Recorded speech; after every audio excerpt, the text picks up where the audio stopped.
Bismillahirrahmanirrahim. Assalamualaikum warahmatullahi wabarakatuh.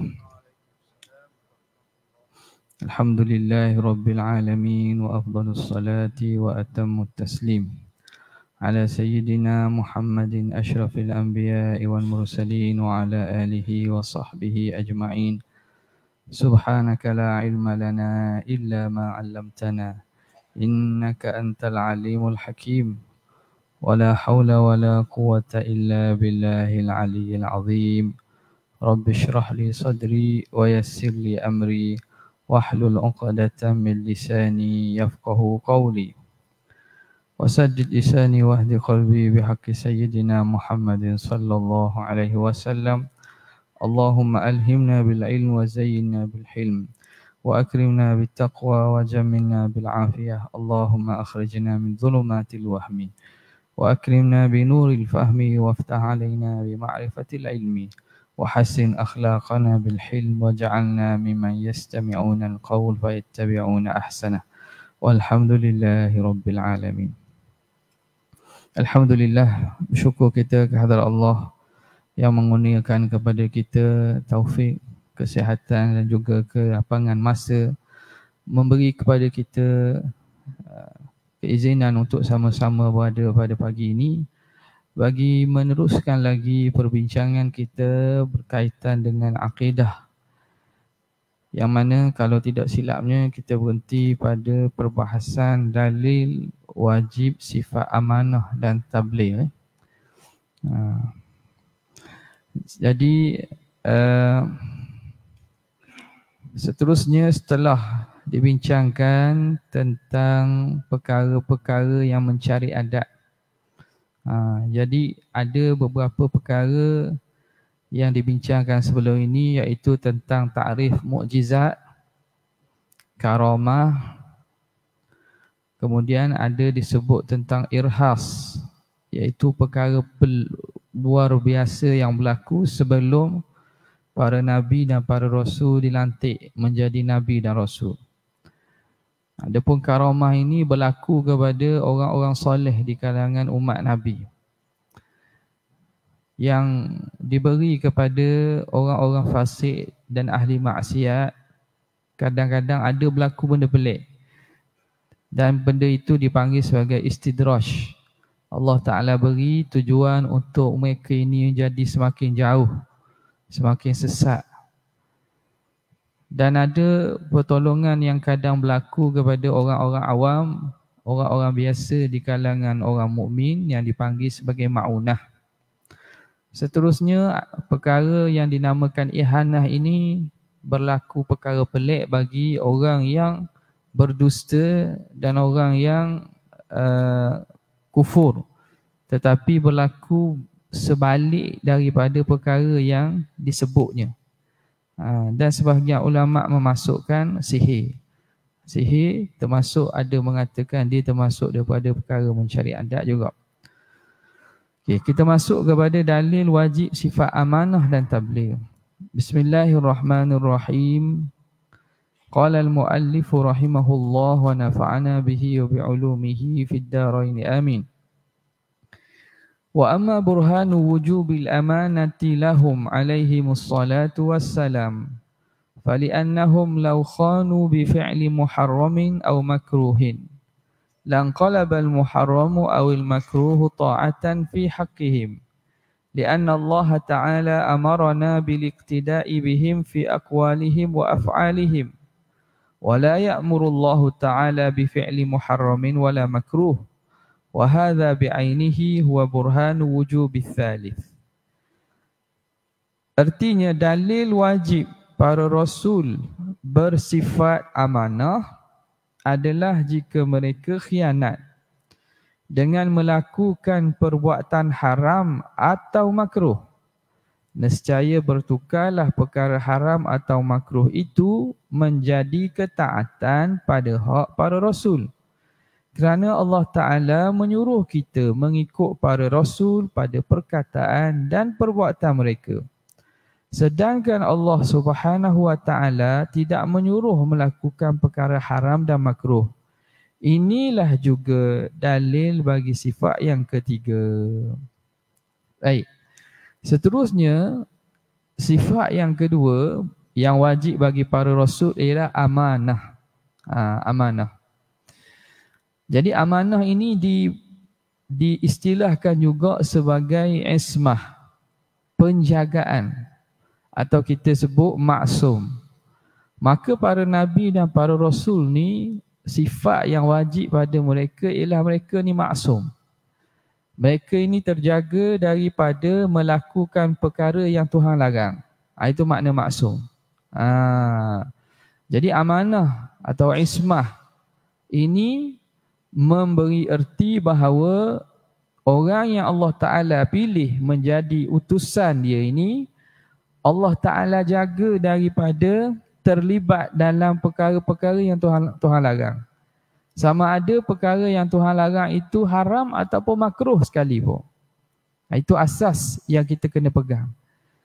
Jadi ada beberapa perkara lepas ni akan sebutlah yang mungkin akan kita tersalah faham ataupun benda yang zahirnya nampak macam berlaku pada Nabi maksiat. Tapi macam mana huraian dia, macam mana iktikad dia berkaitan ni, yang ni kita akan terang nanti. Jadi asasnya kita kena yakin bila dia Nabi dan dia Rasul, orang yang Tuhan lantik Nabi dan Rasul ni akan terpelihara daripada melakukan dosa dan maksiat. Sebab apa? Ni didatangkan dalil ni. Dia katanya wajib bagi para Rasul ni bersifat amanah. Kerana jika mereka khianat, jadi lawan amanah ialah khianat. Amanah lawannya khianat. Jika khianat dengan melakukan perbuatan haram atau makruh, ada berlaku maksiat daripada diri para nabi, para rasul, apa akan berlaku? Nescaya bertukarlah perkara haram atau makruh itu menjadi ketaatan pada hak rasul. Kalaulah nabi dan rasul ni buat perkara yang Tuhan larang, buat mana apa-apa perbuatan, andai perbuatan tu perbuatan haram atau makruh lah, maka perbuatan tu menjadi taat lah. Kok mana jadi taat? Kan dia tu haram dan makruh. Kenapa jadi taat? Kerana Allah menyuruh kita ikut para rasul pada perkataan dan perbuatan mereka. Allah Ta'ala wajibkan dan suruh sekalian manusia ikut Nabi dan Rasul. Wattabi'uhu la'allakum tahtadun. Ikutlah para Nabi dan ikutlah Muhammad ini, moga-moga kamu mendapat petunjuk. Moga-moga kamu mendapat kejayaan. Jadi Allah Ta'ala suruh wattabi'uhu. Ikutlah dia. Ikutlah Muhammad ini, ikutlah Nabi dan Rasul. Maka bila Tuhan suruh kita ikut Nabi dan Rasul, tiba-tiba Nabi Rasul ni buat perkara yang Tuhan larang, maknanya perkara Tuhan larang tu Tuhan suruh kita ikut kot lah. Sebab dia buat benda perkara yang andai kata ni nak menyatakan bahawa benda tu mustahil.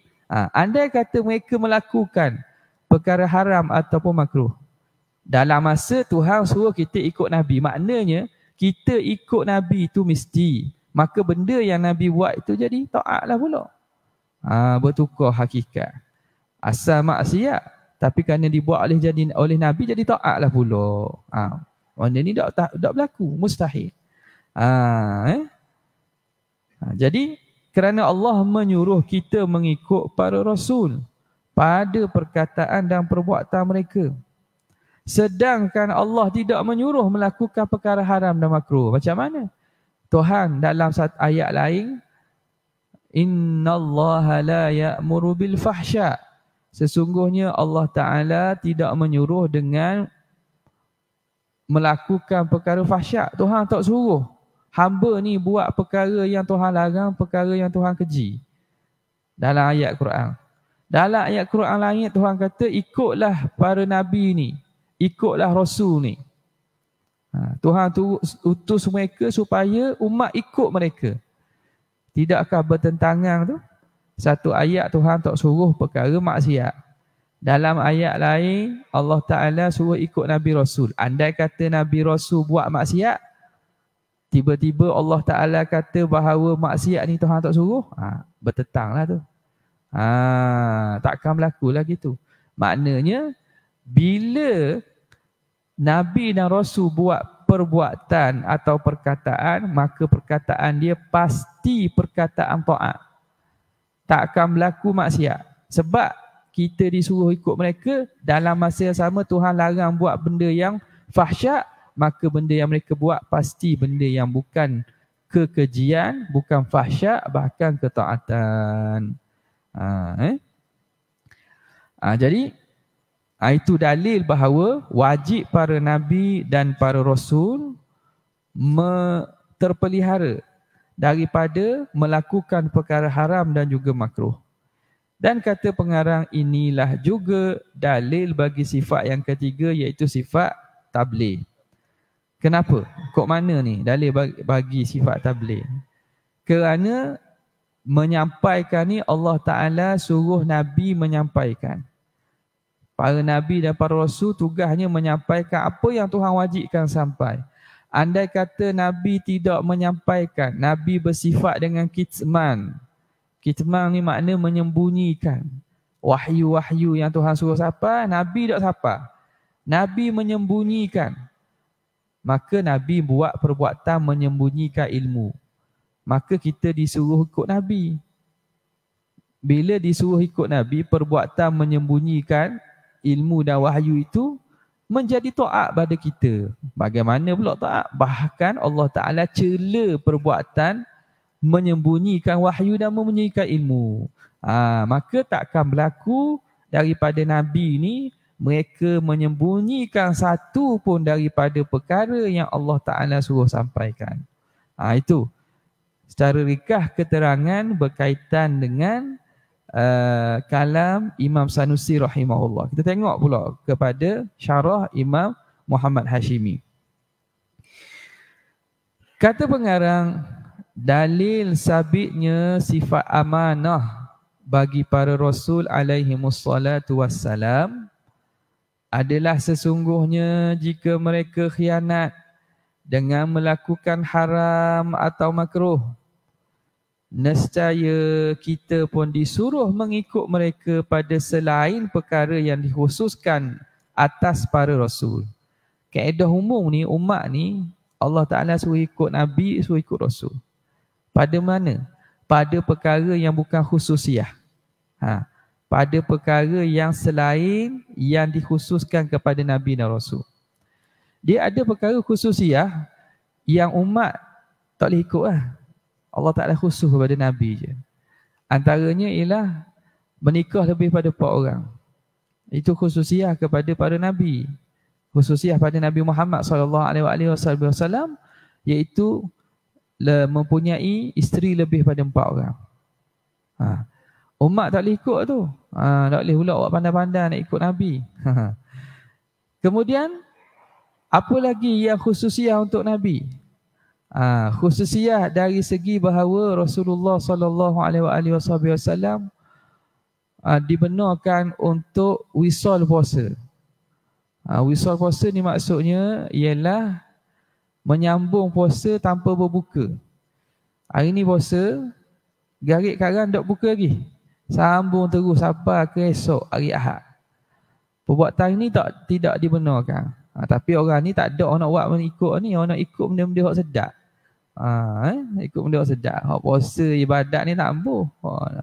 Hak nak nikah nak ikut. Tapi hak benda yang khususiah Nabi ni haram juga walaupun betul ibadat. Tak boleh kita beribadat dengan benda yang khususiah untuk Nabi.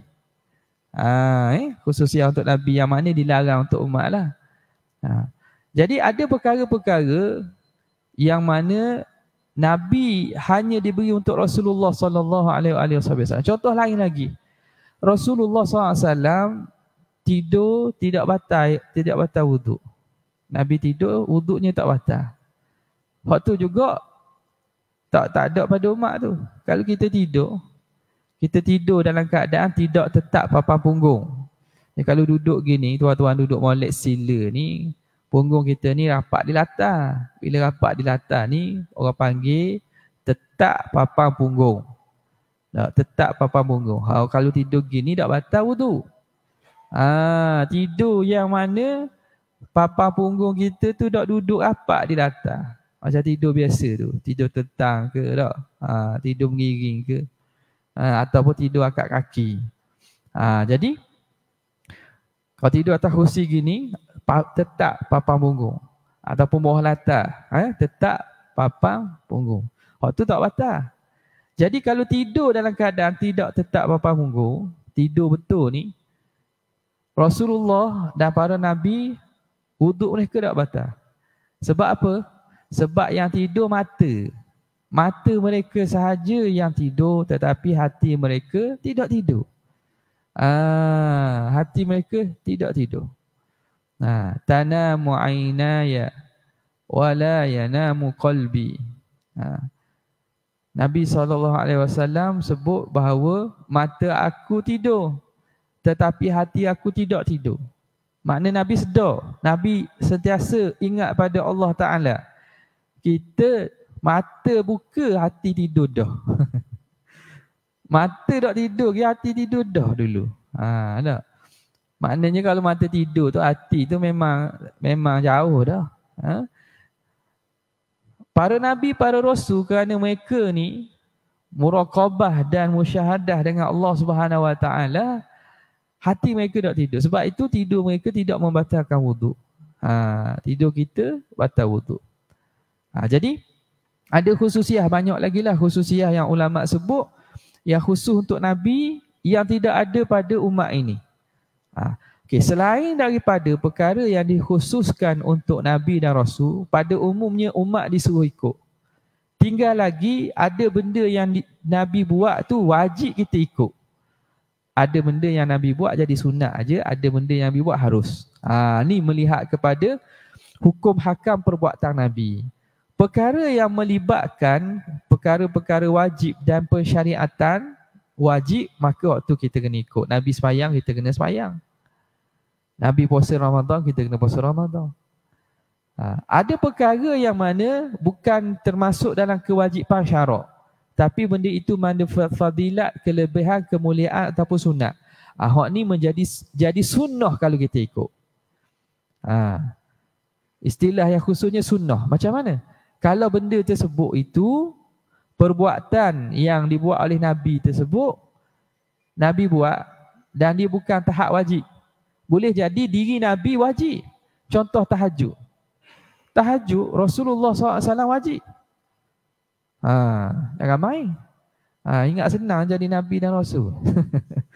Tak boleh jadilah kita. Cuma nak katanya, ada orang aku nak jadi Nabi dan Rasul. Ingat senang ke? Tanggungjawab Nabi dan Rasul tu besar. Maka Nabi dan Rasul ni, Nabi Muhammad SAW selalu khusus, tahajud wajib. Wa minal laili fatahajjad bihi. Tak? Daripada malam itu, hendaklah kamu tahajud dengan dia. Asalnya nafilatan lak. Asalnya sunat. Kemudian Allah Ta'ala wajibkan kepada Nabi SAW. Jadi, di sisi kita, mujur hukum tak wajib juga. Mujur tak wajib. Maka,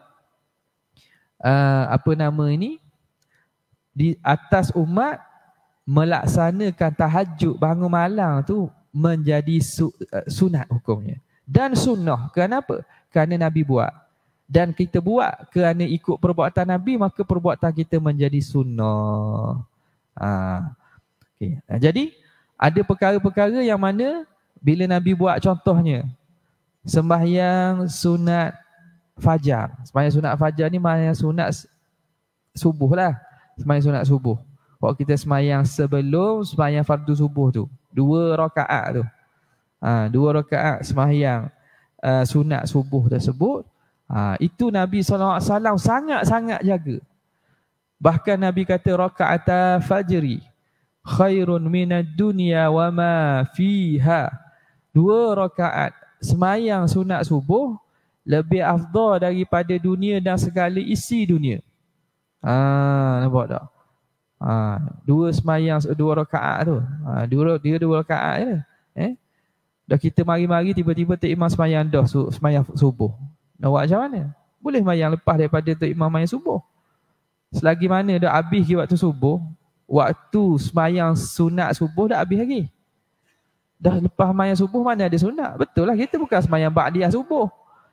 Kita sembahyang sunat subuh yang kita asal waktunya sebelum sembahyang subuh.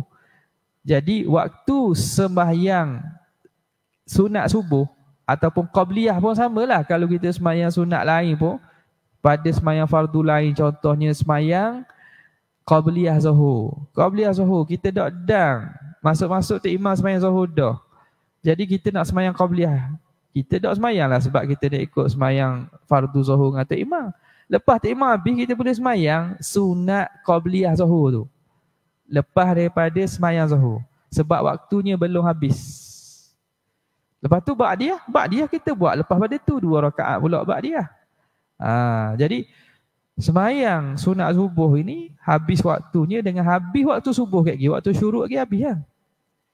Jadi dah kalau tak sempat buat sebelum daripada sembahyang subuh, kita boleh buat lepas pada subuh. Tapi kalau buat tepat orang dok tahu, ya tengok dia orang pelik lah. Mana ayah haji ni? Subuh ada ba'diyah, tak ada ba'diyah subuh. Tak tahu. Rupanya bukan kita sembahyang ba'diyah subuh, kita sembahyang sunat subuh tu. Kita sembahyang sunat subuh tu. Okey. Baik. Jadi perkara tersebut sunat. Antara lain pula Nabi lepas sembahyang sunat subuh, Nabi akan mengiring. Akan berbaring mengiring atas lambung kanan menghadap kiblat sekejap sebelum Tok bila qomat bangun. Awak ni payah nak buat sikit. Sebab sejik. Orang buat kena tengok pelik. Tapi Nabi buat. Nampak tak? Nak buat pun buat jauh-jauh sikit. Nabi lepas sembahyang subuh, Nabi akan mengiring gini. Menghadap kiblat. Bukan ni nak ada. Orang ramai lah. Kalau masjid-masjid luar ada kawasan belakang, boleh lah. Boleh je buat. Kalau orang tahu dah tak ada masalah. Jadi duduk sekejap gitu sehingga Tok Imam. Bukan nak tidur sungguh, bukan tidur sungguh bukan tidur tapi Rasulullah SAW buat begitu. Kita ikut dia. Buat apa Nabi buat gitu? Adakah kerana Nabi letih sembahyang tahajud ke? Waktu tak kira. Tapi sebab Nabi buat, kita buat dapat pahala. Kita buat dapat pahala. Ni tak boleh buat dah ni. Tak boleh buat dah. Tadi, lepas daripada sembahyang sunat subuh, sebelum daripada Tok bila qomat. Okay. Itu perkara yang Nabi buat. Ada yang bentuknya bentuk sunat dan sunnah. Okay. Ada perkara yang perbuatan Nabi tetapi perbuatan dipanggil jibiliyah, perbuatan secara fitrah, secara adat, kebiasaan sebagai manusia. Ada contoh Nabi makan dengan 3 jari. Contohnya Nabi makan dengan tangan tak pakai sudu. Contohnya Nabi makan duduk bawah, tak makan atas meja. Ni. Apa lagi? Contoh-contoh perbuatan Nabi pakai pakaian contohnya. Nabi pakai sepatu, Nabi kasut gitu, kasut dia gini. Yang mana itu kerana Nabi lahir dalam kelompok masyarakat gitu. Nabi lahir dalam masyarakat Arab yang mana makan dia dalam keadaan gitu. Nabi lahir dalam masyarakat Arab yang mana pakaian dia, pakaian jubah. Ada? Pakai apa nama ni? Izar. Kain sarung apa pakai. Jadi orang Arab ni kerana Nabi lahir dalam masyarakat tu Nabi pakai gitu. Maka perkara-perkara sebegini, apabila kita buat, benda itu tak ada beri pahala kecuali kita niat nak ikut Nabi. Sebab apa? Sebab dia bukan persyariatan dan dia bukan perkara yang melibatkan hukum. Dia perkara yang berlaku atas diri Nabi kerana baginda Nabi itu lahir dalam masyarakat ni dan menjadi adat kebiasaan orang buat gitu. Nampak tak? Contoh Nabi makan dia. Nabi makan apa nama ni? Kita kata roti cicoh apa ni, minyak sapi ke apa, ikutlah. Jenis-jenis kerana makanan yang begitu. Maka hak ni, perbuatan kebiasaan manusia ni, dari segi biasa, kalau orang buat biasa, tak ada apa-apa hukum, tak ada hukum harus je lah. Tetapi kalau dia tahu Nabi buat, dan dia niat kerana ikut Nabi dan sayang Nabi, boleh pahala kerana niat sayang Nabi ikut Nabi tu. Contoh Nabi makan, satu hari Anas bin Malik kata, aku tengok Rasulullah SAW diberi hidang kepada lauk kuah labu. Sebahagian ulama kata labu tinggi itulah, labu kuning tu, labu manis tu. Bila aku lihat Nabi makan, Nabi cari labu. Dalam lauk tu Nabi kutip labu, Nabi cari labu, kutip labu. Maka aku pun Anas pun, kerana Nabi suka labu, aku jadi makan juga labu, suka juga labu. Makan labu ni, dari segi hukum harus je.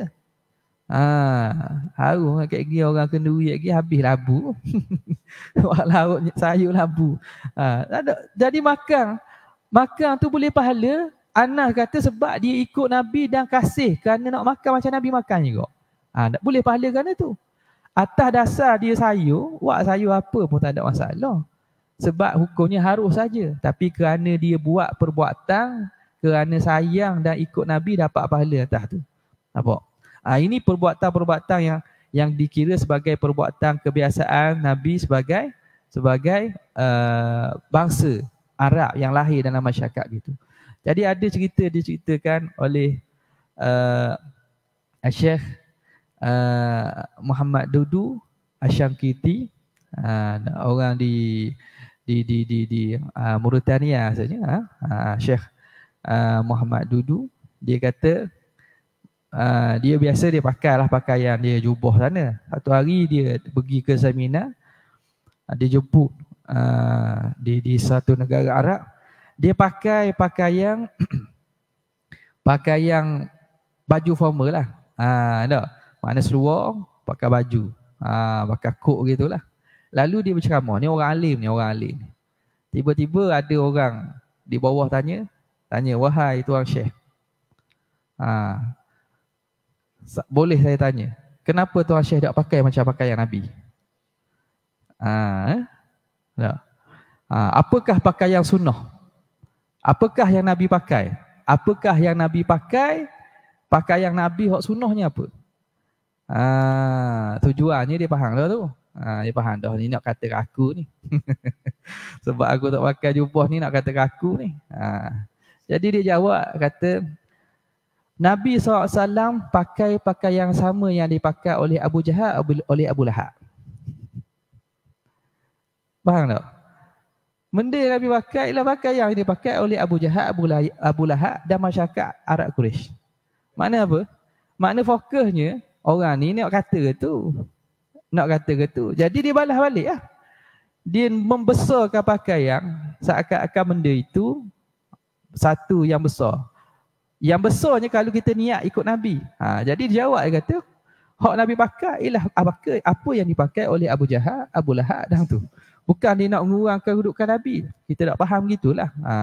Bahawa kerana apa nak buang kefahaman. Setengah daripada bangsa Arab ni bila tengok orang tu tidak pakai dengan pakaian, dia kata benda ni tidak Islam. Ini pakaian kafir. Ini pakaian ni. Ini pakaian bukan pakaian Islam. Pakaian ni melihat kepada budaya sebenarnya. Nak tutup aurat satu.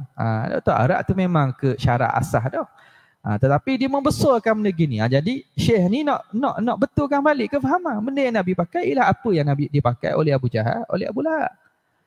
Kerana zaman itu masyarakat pakai jubah, Nabi pakai jubah. itu bukan menunjukkan lebih Islam seorang dengan seorang. Nampak jadi itu maksudnya lah. Bukan makna nak merendahkan Nabi tidak atau menyamakan dengan tu, tapi makna nak beri kefahaman bahawa ada benda perkara yang berlaku dibuat oleh Nabi ni atas dasar baginda seorang manusia yang hidup dalam lingkungan masyarakat itu. Dapat pahala kita buat. Contoh kita pakai jubah dan ikut tu dengan niat kita nak pakai sebagaimana Nabi pakai. Tapi kalau ada contohnya kesunatan datang, waris kesunatan hak tu jadi sunat pula, dapat pahala. Contohnya tutup kepala contohnya. Atau contohnya dalam riwayat-riwayat hadis walaupun sebahagiannya lemah ialah tentang serban contohnya. Hak tu terutamanya pada hari Jumaat, hak tu ada sebahagian ulama ramai mengatakan kesunatan kerana ada banyak menyertakan tentang kelebihan berserban. Okey. Ni dia kata, jika mereka khianat dengan melakukan perkara haram atau makruh, nescaya kita pun disuruh mengikut mereka, pada selain perkara yang dikhususkan atas para rasul. Hal keadaan kita. Okey, satu kan? Selain daripada perkara yang khusus untuk Nabi. Kalau perkara yang khususiah untuk Nabi tu tak boleh lah. Hal keadaan kita disuruh untuk melakukan perkara yang haram dan makruh adalah tak betul. Kita disuruh ke melakukan perkara haram dan makruh? Ni tak betul. Tak betul secara syarak kerana firman Allah Ta'ala, Qul innallaha la ya'muru bil fahsya. Katakanlah sesungguhnya Allah tidak menyuruh mengerjakan perbuatan keji. Ini sepakat. Allah Ta'ala tidak suruh hamba-Nya membuat perbuatan keji. Jadi kita disuruh buat perkara haram makruh tu tak betul lah. Fahsyat ni umum perkara keji ni masuklah haram makruh semua sekali.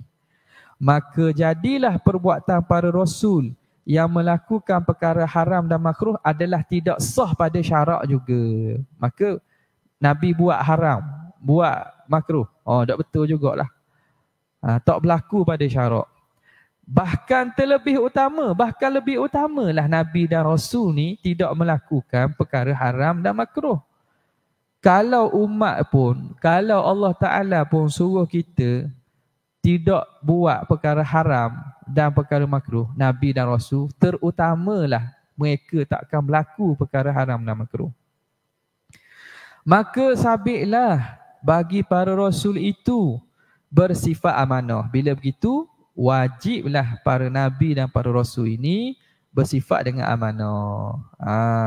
Apa makna amanah tadi? Mereka terjaga daripada perkara haram dan perkara makruh ataupun perkara yang dilarang secara umum lah. Dan itulah i'tiqad yang dituntut. Itulah i'tiqad yang dituntut. Mana? Nabi ini wajib bersifat dengan amanah. Bahkan dalam membincangkan masalah ini, ulama dia hurai lagi. Nabi dan Rasul ni buat bukan sekadar terpelihara daripada perkara yang perkara haram dan makruh saja. Bahkan perkara khilafu aula sekalipun. Khilafu aula ni gimana? Dia kalau ikut susunannya hak paling berat larangan. Larangan ni kita boleh bahagikan larangan yang mesti tinggal, kita panggil haram. Perkara yang Tuhan larang mesti tinggal, makna perkara itu perkara haram. Larangan. Larangan. Yang kedua, larangan Tuhan yang tak mesti tinggal, tapi Tuhan suruh, Tuhan larang. Tapi mesti ke tidak? Mesti dengan maksud kalau tak buat boleh dosa. Kalau tak buat boleh dosa tu, kalau buat boleh dosa tu haram. Ada larangan yang mana kalau buat tak boleh dosa pun, tapi Tuhan larang dia, maka kita panggil sebagai makruh. Benda yang dibenci, Tuhan larang, tapi kalau buat tak ada lah siapa dapat dosa. Kemudian ada satu lagi yang mana perkara yang tidak ada larangan khusus, tetapi benda itu menyalahi yang lebih baik, kita panggil khilaful aula. Khilaf aula. Khilaf aula ni menyalahi yang terbaik. Jadi khilaful aula ni beza dengan makruh dia, ialah makruh ni dia ada larangan jelas. Kemakruhan tu ada.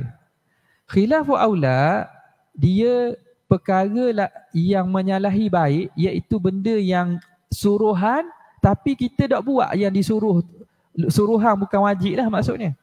Suruhan yang bukan wajib, yang mana kalau kita tinggal itu menyalahi yang terbaik. Khilaful aula, menyalahi terbaik. Jadi perkara khilaful aula ni kadang-kadang adalah. Contoh kita kata dalam masalah apa nama ni, kita kata pergerakan ataupun kedudukan dalam semayang. Tak? Cara duduk tu. Cara duduk dalam semayang ni lah duduk iftirash. Kecuali tahiyat akhir yang lepas tu salam, duduknya duduk tawarruk, duduk tahiyat akhir lah. Tapi kita duduk dalam keadaan duduk sela. Duduk sela. Apa tak? Duduk sela. Tak ada sakit apa-apa. Kalau ada sakit tak ada masalah lah. Kita nak duduk sela atau duduk cara yang tidak cara yang terbaik, maka kita buat perkara yang menyalahi terbaik. Menyalahi terbaik tu makna khilaful aula. Menyalahi yang lebih elok. Yang khilaful aula ni adalah beberapa perkara, contoh kesunatan yang kalau kita tinggal tu tak jadi makruh. Kalau jadi makruh maknanya waktu berat sikit lah. Tapi dia rendah sikit, dia panggil khilaful aula. Ulama bincang bahawa Nabi ni, benda hak larangan ni Nabi tak buat belaka. Dah perbuatan Nabi hatta perkara harus. Ada. Lepas pada itu haruslah, hukumnya harus pula. Harus ni makna buat boleh, tak boleh, tak buat boleh. Hatta perkara harus sekalipun para ulama mengatakan tidak berlaku pada Nabi. Macam mana tak berlaku? Dan Nabi makan tu harus. Nabi berjual beli harus. Apa lagi contohnya perkara harus lain? Nabi beramalat dengan muamalat tertentu harus. Perkara harus ni walaupun asal dia harus, tetapi bila Nabi buat, menjadikan hukum tu pensyariatan. Jadi syariat. Nampak Jadi syariat. Macam mana?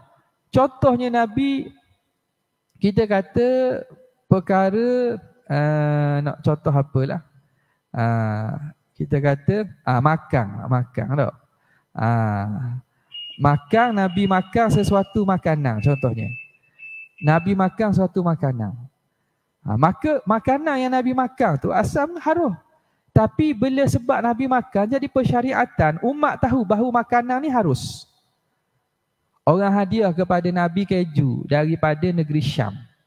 Keju, buat keju ni faham kena ada berapa ramuan ni tau.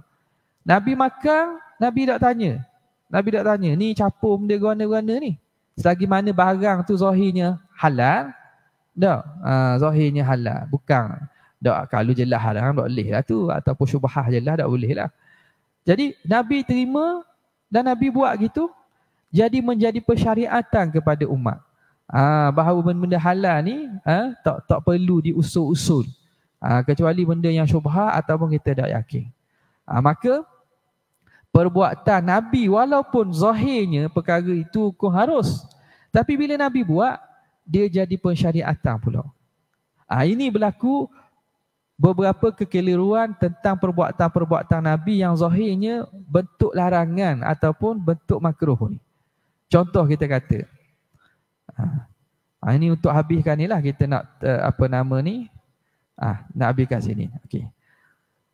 Nabi SAW kecing berdiri. Contohnya, ada dalam riwayat bahawa Nabi SAW pergi kepada satu tempat perkampungan, maka di situ Nabi menunai qada hajat dalam keadaan berdiri. Kita tahu bahawa kecing diri ni makruh. Kecing diri makruh. Macam mana? Kita belajar dalam akidah, hak ni kita baca ni kata Nabi terpelihara daripada perbuatan haram dan makruh.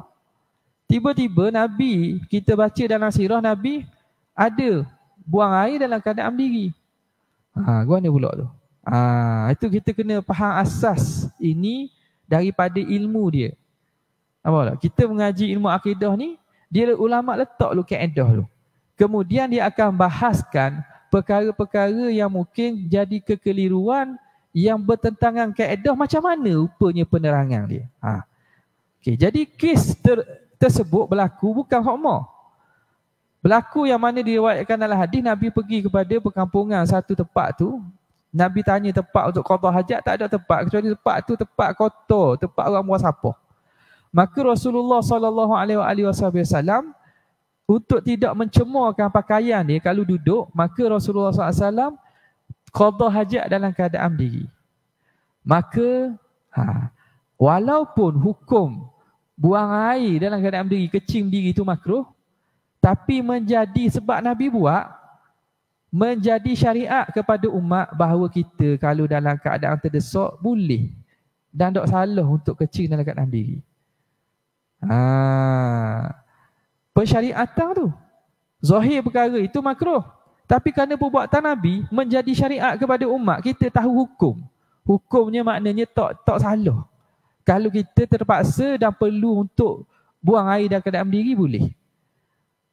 Dia lain kalau Nabi beritahu dengan mulut aja. Kalau Nabi tahu bahawa kalau kamu terdesak boleh gini, lain dengan Nabi berlaku pada diri Nabi. Kalau berlaku pada diri Nabi, umat jadi jelas. Umat boleh belajar pula. Kalau keadaan gini. Samalah kalau masalah kita tengok Rasulullah SAW berlaku dalam solat baginda, Nabi lupa. Lupa dalam sembahyang ni. Ada ketika Nabi ingat ke cukup dah rakaat, rupa-rupanya dah cukup rakaat. Sembahyang asar. Ingat selesai dah 4 rakaat. Beri salam, sahabat kata, "Mana Rasulullah? Mayang kosor ke tak ingat?" Tanya. Kosor ke hari asar hari ni kita kosor ke? Guana ni. Dia tanya, "Aku siratis salatu amnasita ya Rasulullah." Adakah dikosorkan sembahyang ataupun kamu lupa? Dia tanya Rasulullah SAW. Nabi kata, "Bal kullu dzalika lam yakun." Kata dah. Tak ada kosor pun. Aku rasa cukup dah. Maksud gitulah. Lalu Nabi tanya sahabat, "Sadaqa Zulyadain?" Betul ke Zulyadain? Hak tanya tadilah. Dipanggil sebagai gelarannya Zulyadain. Betul ke Zulyadain kata? Dia kata, sahabat berkata betul. Jadi Nabi bangun, Nabi tambah. Nabi tambah lagi 2 rakaat. Ini satu bentuk persyariatan. Kalau bagi kita ni makna salah lah. Kalau tak imam buat gitu, heboh lah sejik. Bising lah. Bising lah makna tak imam. Ada hak macam-macam. Mufarakah pun ada. Hak sembahyang seorang pun ada. Tapi bila berlaku kepada Nabi sendiri berlaku tu, makna kita reti nak buat guana-guana. Lain kalau benda tu Nabi cakap dengan mulut, Nabi khabar saja. Kalau kamu lupa nak buat gini-gini. Tidak sama kuat dengan berlaku dengan perbuatan.